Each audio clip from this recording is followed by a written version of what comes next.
منگنی ہو رہی ہے، ٹھیک ہے، لڑکا اور لڑکی اسٹیج پر آتے ہیں، دونوں کی کرسیاں ساتھ ہوتی ہیں، دونوں بیٹھتے ہیں، یہ ایک اجنبی مرد ہے اور اس کے لیے ایک اجنبی عورت ہے، اس کے فیملی ممبر بھی اس کے ساتھ کھڑے ہیں، بھائی بہن ماں باپ، اس کے فیملی ممبر بھی ساتھ کھڑے ہیں، بھائی بہن ماں باپ، یہ غیر مرد جو غیر مرد ہے، یا مانے منگنی ہوئی ہے، نکاح تو نہیں ہوا نا، ابھی اس کا شوہر تو نہیں ہے، ٹھیک ہے، یہ غیر مرد ہی ہے نا، ابھی تو بات پکی ہوئی ہے، نکاح ہوگا وغیرہ وغیرہ، یہ بات کی بات ہے۔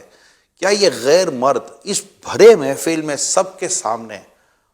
اس بھائی کے سامنے جس کی یہ بہن ہے، اس باپ کے سامنے جس کی یہ بیٹی ہے، اس ماں کے سامنے جس کی یہ بیٹی ہے، اس بہن کے سامنے جس کی یہ بہن ہے، یہ غیر مرد اپنے ماں باپ کے سامنے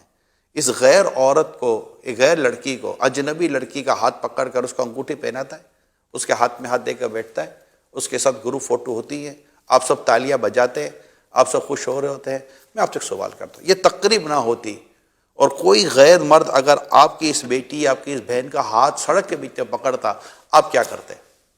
پھر اس منگنی کے بعد آپ کی بیٹی کو وہ گھمانے لے جاتا ہے، اس کے ساتھ سیلفیاں بنتی ہیں، یہ بنتی ہے، پھر خدا نہ خواستہ اللہ نہ کرے کوئی معاملات ہو جاتے ہیں تو پھر گھر ٹوٹنے کی صورت پیدا ہو جاتی ہے، خدا نہ خواستہ پھر آگے شادیوں کے مسائل ہو جاتے ہیں۔ کیا یہ میں نے جو بات کی ہے یہ کوئی ان نیچرل بات کی ہے یا کوئی ایسے واقعات ہوتے نہیں ہیں؟ میں نے کوئی ایسی تو بات نہیں کی ہے نا۔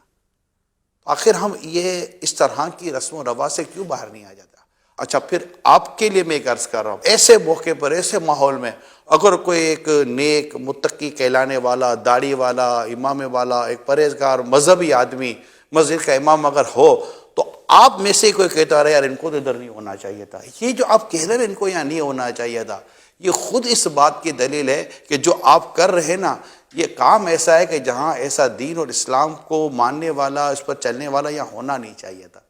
بلکہ ایسے خاندان کے اگر لوگ ہوتے تو آپ ان کو دعوت بھی نہیں دیتے کہ یار یہ ادھر آئیں گے تو یہ میچ نہیں کریں گے۔ یہ اسلام و دین کو آپ سمجھ رہے ہیں اس حد تک جس کی وجہ سے آپ کے یہ ایکسپریشن ہے، تو آپ کیوں کر رہے ہیں؟ بینگ اے مسلم ہمارے لیے کچھ بھی کرنے کی اجازت نہیں ہے جو میں نے ابھی عرض کیا ہے، اس کے علاوہ اور بہت کچھ ہے۔ مدنی مذاکرے دیکھتے رہے، مدنی چینل دیکھتے رہے، انشاءاللہ آپ کی بڑی رہنمائی ہوتی رہے گی۔